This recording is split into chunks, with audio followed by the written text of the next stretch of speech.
ঈদের দ্বিতীয় দিন। প্রিয় গ্রাম পুলিশ ভাই বোনেরা, আসসালামু আলাইকুম। আশা করি সকলেই ভালো আছেন। আজকে ঈদের দ্বিতীয়তম দিন, কিন্তু গ্রাম পুলিশের জন্য কোনো ঈদ নেই।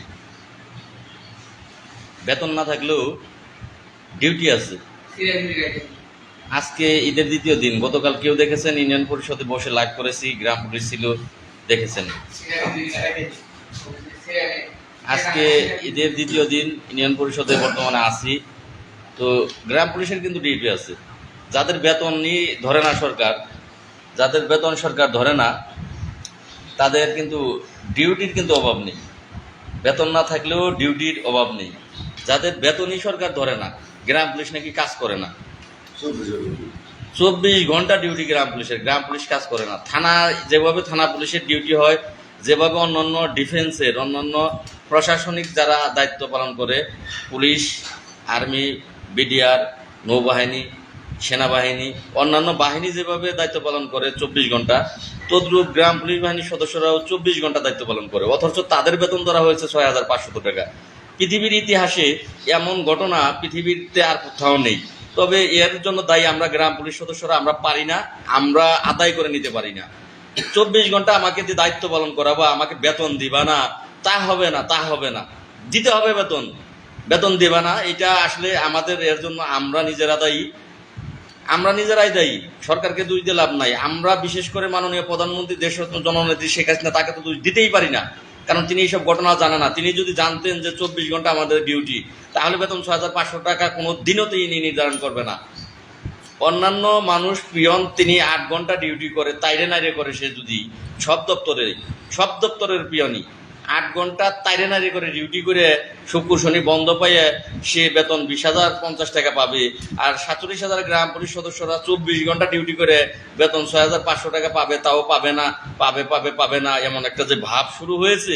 গ্রাম পুলিশ সদস্যরা তারপরও এত নির্যাতিত, এত নিপীড়িত, এত কিছুর পরেও গ্রাম পুলিশ সদস্যরা চুপ করে ঘরে বসে থাকে, প্রতিবাদ করতে জানে না। 43টা দিন ঢাকাতে আশায় দিন পার করলাম যে গ্রাম পুলিশ বাহিনীর সদস্যরা তারা আসবেই, তারা যুদ্ধ ঘোষণা করবে, তারা তাদের অধিকার ছিনিয়ে নিয়ে যাবে, এখানে উপস্থিত হবে তারা। কিন্তু দুঃখজনক ব্যাপার, কাউকেই সঙ্গ পেলাম না, কাউকেই পাইনি।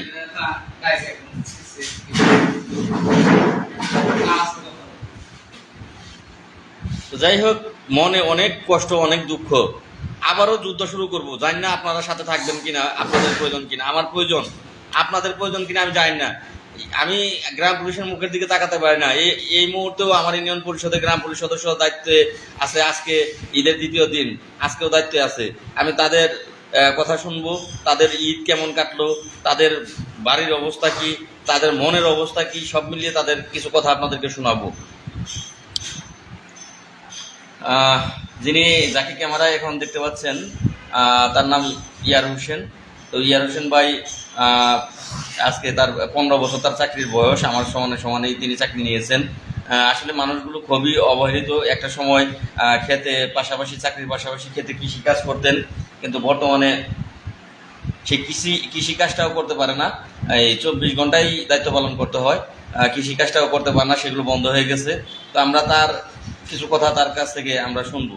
হ্যাঁ ইয়ারশন ভাই, বর্তমান কি অবস্থা বা কিভাবে দিন চলছে, ঈদ কেমন গেল? আমার বাড়িটা মোটামুটি পরিশোধে 8 মাইল দূরে, আইতে কিন্তু 70 টাকা ভাড়া লাগে। 6,500 টাকা বেতন। আমার 2টা ছেলে 2টা মেয়ে। তাতে ঈদের মধ্যে কোনো বয়ফ্রেন্ডে কাপড় চোপড় দিতে পারি নাই, কোনো বেতন পাই নাই, কোনো কিছু কিনতে পারি নাই। খুব কষ্টে দিন যাই বেড়েছে। তাতে আমার এখানে আহা যাওয়ার মধ্যে ফসব হয়ে জায়গা। চাকরিটা ধরে রাখছি গেলে বয়স হয়ে গেছে, আমি কী করে এখন ওইভাবে একটা মরার মতন পরিষদে বইয়ে থাকি। আজকে বার্ষিক ঈদের দিন, রাত 12 ঘন্টা, দিনে 12 ঘন্টা, 24 ঘন্টা ডিউটি করতেছি। আচ্ছা, ডবল ভাড়া দিয়ে আসছি, 50 টাকা 70 টাকা ভাড়া দিয়েছি। তো এইভাবে চলছে, কষ্ট চলে গেছে। এইভাবে সংসার চালাতে পারি না, লেখাপড়া করতে পারি না, কোনো কিছুই কিনতে পারি নাই। কাপড় চোপড় করি, লঙ্গি বইয়ে গেছে, লঙ্গি দিয়ে গেছে সব। শরীরে অসুস্থ থাকে, চিকিৎসা করতে পারি না, ভালো একটা জিনিস খাইতে পারি না। হ্যাঁ, কি করবো, এইভাবে একটা আছে। আসলে খুব দুঃখের বিষয়, মানে এদের মুখের দিকে তাকালে মন যে কি চায় তা বোঝাতে পারি না, কাউকে বোঝাতে পারিনি। এদের মুখের দিকে তাকিয়েই কিন্তু যুদ্ধ ঘোষণা করেছি। এই ছিঁড়া জামা কাপড়, পুরাতন জামা কাপড় পরে যাদের দিন যায়, কেন? তারাও তো মানুষ, তাদেরও তো অধিকার আছে, তারাও মানুষ, তারা চাকরি করে, তারা 24 ঘন্টা দায়িত্ব পালন করে। অন্যান্য চাকরিতে 8 ঘন্টা ডিউটি পালন করে, কিন্তু গ্রাম পুলিশ সদস্যরা 24 ঘন্টা দায়িত্ব পালন করে, তারাও মানুষ, তাদের মুখের দিকে তাকানো যায় না। আজকে ঈদের দ্বিতীয় দিন, তারা পরিষদে, ইউনিয়ন পরিষদের দায়িত্বে তারা আছে, তাদের পেটে কেন ভাত থাকবে না? তাদের সংসারে কেন অন্য মানুষদের মুখে কেন অন্ন, বস্ত্র, বাসস্থান, শিক্ষা, চিকিৎসা কোনোটাই তারা দিতে পারবে না? কেন পারবে না? এর জবাব কি 47,000 গ্রাম পুলিশ যারা শিক্ষিত, ইতিমধ্যে শিক্ষিত গ্রাম পুলিশ ঢুকেছেন, এরা না হয় লেখাপড়া জানে না, এরা না হয় দেখা গেছে যে মুখ বুঝে সবকিছুই সহ্য করে, এদের মনের ভিতর ভয় আছে। যারা শিক্ষিত গ্রাম পুলিশ সদস্য, আপনারা কেন করে বসে আছেন? আপনাদের কিসের ভয়? আপনাদের কি আল্লাহ জ্ঞান বিবেক বুদ্ধি দেয়নি? আরেকজন গ্রাম পুলিশ দেখাবো আমি, তিনি ছিঁড়া জামা কাপড় পরে কিন্তু ডিউটি করতেছে।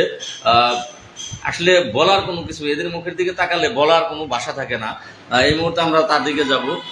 নাম শাহিন, তিনি বাগানে কাজ করে প্রতিনিয়ত।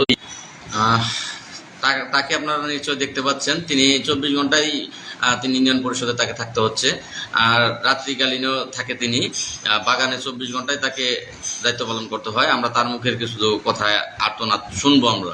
হ্যাঁ, শাহিন বলুন। প্রিয় গ্রাম পুলিশ ভাই ও বোনেরা, আসসালামু আলাইকুম। আসলে দুঃখের কথা কি বলবো, দীর্ঘদিন ধরে বেতন পাচ্ছি না, আর ফ্যামিলিতে কোনো কাপড় চোপড় দিতে পারতেছি না, কোনো বাজার ঘাট করতে পারতেছি না। সংসার জীবনে ঝগড়া লেগেই থাকে, কোনো কিছু দিতে পারতেছি না। বাড়ির সাথে ঝগড়া লেগে দেখেন আমার পরিস্থিতি নতুন কিন্তু এটা ছিঁড়ে ফেলাইছে, কারণ টাকা দিতে পারে না, বাজার করতে পারে না। এই অবস্থা আমাদের এখন আছি আমরা। এখন আমরা কি করবো? এই চাকরি করে তো কোনো লাভ হচ্ছে না, কি করবো আমরা এখন? আমরা খুব কষ্টে আছি, আমাদের মতো মনে হয় আর কেউ কষ্টে নাই, আমরা অনেক কষ্টে আছি। এখন কি করবো? এখন আমাকে তো ভিক্ষা করা ছাড়া কোনো উপায় নেই, কোনো বেতন পাই না, কোনো কিছু কোনো শান্তি নাই, কোনো ই নাই। সংসারের ঝগড়া লাগিয়েই থাকে, চাল কিনা পারি না, বাজার করতে পারি না, কিছুই করতে পারি না। এই যে ঝগড়া লেগে দেখে কত আমার গেঞ্জি, নতুন একটা গেঞ্জি কিনছি, এই গেঞ্জিটা পর্যন্ত বাড়ির সাথে ঝগড়া লেগে ছিঁড়ে বেড়া ফেলেছে, তার কাপড় চোপড় দিতে পারিনি। এই পরিস্থিতির মধ্যে আছি। ধন্যবাদ।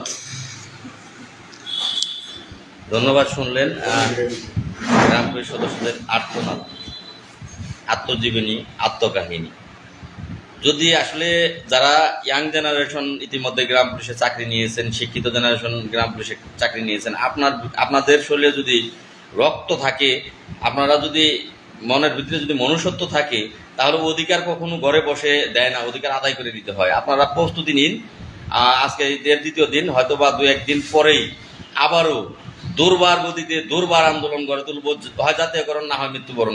কাপড় মাথায় নিয়ে আমরা ঢাকাতে উপস্থিত হব। তো আশা